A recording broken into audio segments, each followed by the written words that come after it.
Let's turn to Alberta, where the leaders of the world's major economies have gathered for the latest G7 summit. It's usually a time for power brokers to solidify alliances and build new ties. That may be a tall order this time around. The chasm between the U.S. president and other leaders has never been greater. One-on-one meetings on the sidelines could be key to bridging it. Canadian officials have been dampening expectations for the actual summit.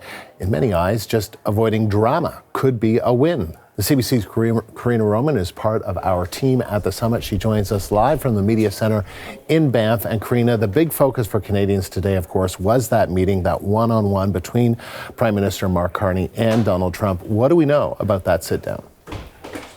Well, we know that it started with a one-on-one, true one-on-one. No one else in the room, just Trump, just Carney for 30 minutes.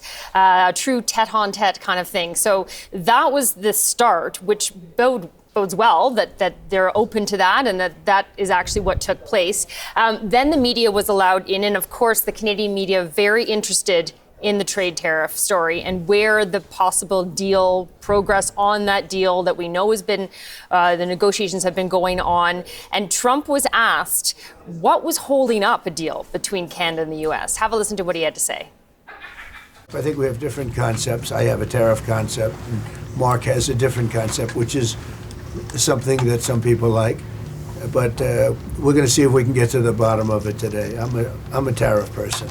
I've always been a tariff. It's simple, it's easy, it's precise, and it just goes very quickly.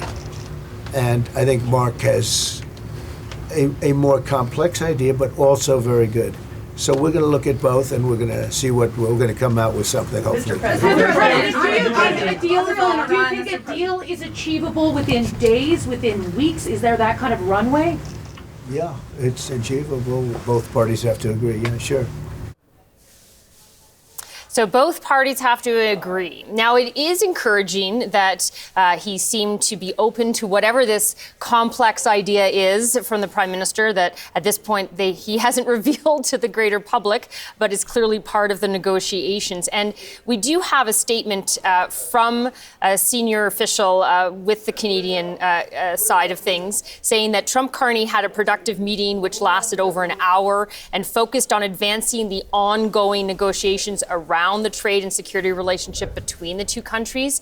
Officials were also encouraged by the length and tone of the one-on-one conversation between the leaders, which preceded and extended the meeting. And we are hearing that, and you're probably noticing that things have been a bit delayed at the summit, including that news conference we're waiting for from Kirsten Hillman, Canada's ambassador to the U.S., as well as Dominic LeBlanc, who is the minister taking the lead on Canada-U.S. trade. And so we're waiting for that. Everything seems to be a bit delayed because that meeting with Donald Trump and Mark Carney took its time, shall we say. All right. That could be a good sign, or that's just interesting information. Trump has clearly shown up with trade and tariffs on his mind. Do you think that the summit can move beyond that?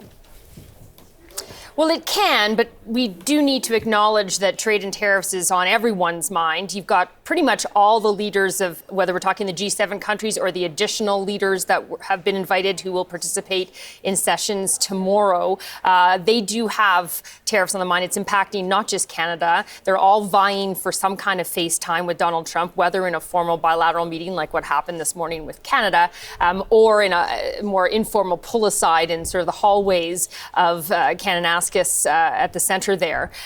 So they are all looking for that, but you know, they can't ignore the geopolitical issues that are going on right now, especially this escalating and fast-moving conflict between Iran and Israel. So we do expect that to be part of what is going to be a security discussion this evening. And so they will have to discuss that, as well as Gaza and other issues that go beyond trade and tariffs. But, of course, there has been from the very beginning, and even before the summit, a managing of expectations by Carney, because there is so much distance and light between the U.S. and the other G7 countries on so many of these issues, whether we're talking tariffs and trade or we're talking geopolitical issues and conflicts like Gaza and around Israel. And so the plan to do these focused consensus statements on individual or more focused topics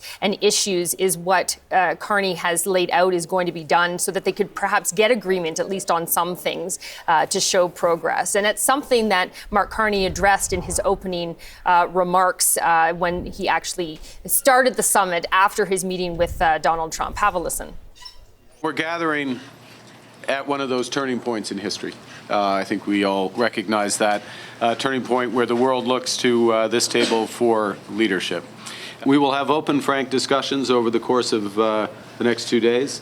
We might not agree on absolutely every issue, but where we will cooperate, we will make an enormous difference for our citizens and for the world, and bring the next era of prosperity, I hope, to the benefit of those we serve. Now, beyond the tariff and trades and the geopolitical conflicts that are going on right now, where they are looking and all eyes are on whether they can get some kind of consensus statement, we do expect agreement or some kind of statements from the entire G7 on things like critical minerals and AI and wildfires. So there are areas where there isn't a lot of light between them, and there is quite a bit of agreement, and that's where they also plan to make some progress, although that's perhaps less what people in the media, at least, and Canadians are looking for when we're in a trade war and when we have actual missiles flying across between countries in the Middle East. But there will be agreement on other things that Mark Carney has said are priorities. Karina, thank you. That is the CBC's Karina Roman live in Banff, Alberta.